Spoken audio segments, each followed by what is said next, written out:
दोस्तों नमस्कार। Colonel Ajay CO Ajay astro money group first global astro finance digital channel से आपसे मुखातिब होता हूं। आज 21 जनवरी सन 2026 बुधवार। दोस्तों आज की इस एपिसोड में हम चर्चा करेंगे सीसीआई यानी कॉटन कॉरपोरेशन ऑफ इंडिया द्वारा कॉटन की ज़बरदस्त खरीदारी, साथ साथ आंध्र प्रदेश के किसानों की शिकायत कि उन्हें भुगतान समय पर नहीं मिल रहा है। दोस्तों ये दोनों जानकारियाँ आप तक अब अजय एस्ट्रो मनी गुरु द्वारा प्रस्तुत की जा रही है। जानिए रिपोर्ट विस्तार से। सबसे पहले तो हम चर्चा करेंगे कि भारतीय कपास निगम यानी सीसीआई द्वारा वर्ष 2025-26 सीजन के लिए कपास के नवीनतम आंकड़े आपके लिए प्रस्तुत है।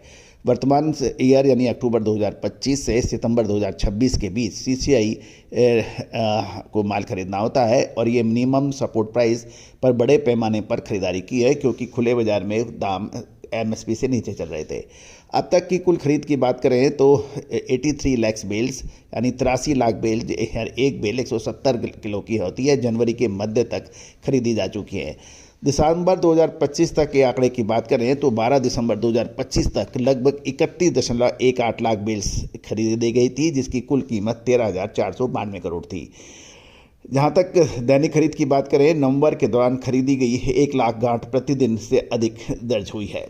यदि हम राज्य दिसंबर मध्य तक के जो आंकड़े हैं उसके मुताबिक तेलंगाना, महाराष्ट्र, कर्नाटक के अंदर तेलंगाना में सबसे ज़्यादा 14.50 लाख बेल्स खरीदी गई। ये दिसंबर मध्य तक के आंकड़े हैं। महाराष्ट्र में 5.91, कर्नाटक 3.63, उत्तर भारत इसमें पंजाब, हरियाणा, राजस्थान शामिल है। 2.7 लाख बेल्स की बाइंग दिसंबर मध्य तक की गई थी। मध्य प्रदेश 1.83, गुजरात 1.97, आंध्र प्रदेश 1.61 और उड़ीसा से 0.44 लाख बेल्स की खरीदारी की बात की जा रही है। दिसंबर मध्य तक के आंकड़े हैं। गौरतलब है कि इस साल सरकार ने सीजन की दरों में लगभग 8% की वृद्धि की है। मीडियम स्टेपल यानी मध्यम रेशा 7710 रुपये प्रति क्विंटल और लॉन्ग स्टेपल 8110 रुपये प्रति क्विंटल के भाव से सरकार ने यानी सीसीआई ने किसानों से माल खरीदा है। बिक्री के ताज़ा आंकड़े की बात करें तो ये थी खरीद की बात। अब हम बिक्री की बात करते हैं। सीसीआई ने यानी कॉटन कॉरपोरेशन ऑफ इंडिया ने 19 जनवरी से 2026 से खरीदे गए स्टॉक की ई नीलामी यानी ई बिक्री शुरू कर दी है। पहले दिन सीसीआई ने लगभग 1.14 लाख बेल्स की बिक्री की है। इसका सबसे पहले हमने आपको अपडेट दिया था और उसके बाद कॉटन के दामों में कमजोरी देखी गई थी।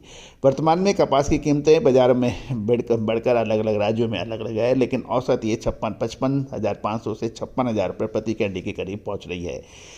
दूसरी ओर आंध्र प्रदेश के किसानों की शिकायत है कि उन्हें भुगतान सही समय पे नहीं मिल रहा है। आंध्र प्रदेश में सीसीआई द्वारा भुगतान में देरी से कपास के किसानों के लिए समस्याएं बढ़ रही हैं। खबर ये निकल के आ रही है कि आंध्र प्रदेश के कपास किसान इन दोनों भारी वित्तीय संकट का सामना कर रहे हैं। भारतीय कपास निगम द्वारा न्यूनतम समर्थन मूल्य पर जो कपास खरीदी गई उसके भुगतान उन्हें समय पर नहीं मिल रहा है, जिससे आंध्र प्रदेश के किसानों के अंदर निराशा है। किसानों का यह आरोप है कि निगम 1 सप्ताह के भीतर भुगतान का आश्वासन देता है, लेकिन अभी तक उनको राशि नहीं मिली है। इस पेमेंट डिले के प्रमुख कारण बैंकिंग और दस्तावेजी तकनीकी दिक्कतें बताई जा रही है। जबकि ये भी सामने आ रहा है कि कई किसानों के पास जन धन या पोस्ट ऑफिस खाते हैं जो या तो निष्क्रिय हैं या बड़ी राशि जिसमें 2 लाख से अधिक के लेन देन के लिए सक्षम नहीं है।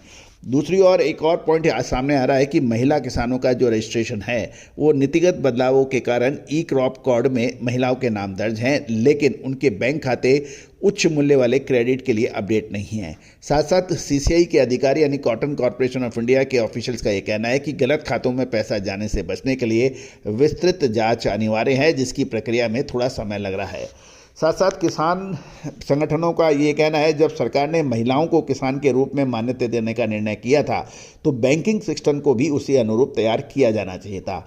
देरी के कारण किसानों को बड़ी मुश्किलों का सामना करना पड़ रहा है। किसान संगठनों का ये कहना है कि कर्ज का बोझ किसान झेल रहे हैं, पुराने ऋण चुकाने और अगली फसल के लिए धन जुटाने में वो असमर्थ हैं।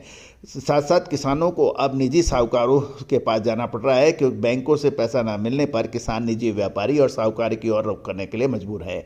साथ साथ विपक्ष ने यह चेतावनी दी है कि इस अर्थव्यवस्था से एमएसपी प्रणाली पर किसानों का भरोसा कम हो सकता है, ये विपक्ष का कहना है। साथ साथ लेकिन कॉटन कॉरपोरेशन ऑफ इंडिया के ऑफिशियल्स ने ये आश्वासन दिया है वह बैंकों, डाकघरों और कृषि विभाग के साथ कोऑर्डिनेशन कर रहे हैं ताकि खातों का सत्यापन बहुत जल्दी हो और जल्द से जल्द भुगतान जारी किया जा सके। हालांकि किसानों ने चेतावनी दी है यदि बकाया राशि तुरंत नहीं मिली तो राज्य में कपास की खेती पर इसका लॉन्ग टर्म बुरा असर पड़ सकता है। तो दोस्तों अब दोनों में अपनी अपनी बात कही जा रही है, लेकिन ये भी निश्चित है कि ये वन टाइम प्रॉब्लम है, इसको जल्दी ही इसका समाधान होने की प्रबल संभावना है जिससे किसानों को उनका बकाया पैसा मिल पाएगा। दोस्तों हमारी हर जानकारी आपके लिए बहुत मुफीद है। जानकारी आपको अच्छी लगे तो आप चैनल को लाइक करें, सब्सक्राइब करें। अगले 2 महीने कॉटन के लिए बहुत महत्वपूर्ण साबित हो सकते हैं। क्या इसमें तेजी या मंदी क्या होने की प्रबल संभावना है? फिजिकल मार्केट की अपडेट और विश्लेषण के लिए, अग्रिम विश्लेषण के लिए संपर्क करें, नंबर स्क्रीन पर दिए हुए हैं। All the very best, good luck, happy trading. Sonakshi की रसोई में आज की स्पेशल गेस्ट है मौसमी चैटर्जी जी। ये जी नहीं, मौसमी आंटी। ओके आंटी मौसमी, तो आज आप क्या बनाएंगी? मैं क्यों बनाऊं? मैं तो गेस्ट हूँ, आप बनाओ, हम खाएंगे। एक्टिंग में तो हिट हो, अब खाना बनाओ सुपर हिट। ठाट से बनाऊंगी खाना, है ना द बेस्ट एवरीडे मसाला। आओ बनाते हैं मसालेदार छोले। छोले हर रोज के करी में एवरीडे मसाले, शाही बिरयानी में स्वाद का जायका। पटल पोस्तो और शुष्य इलिश भापा।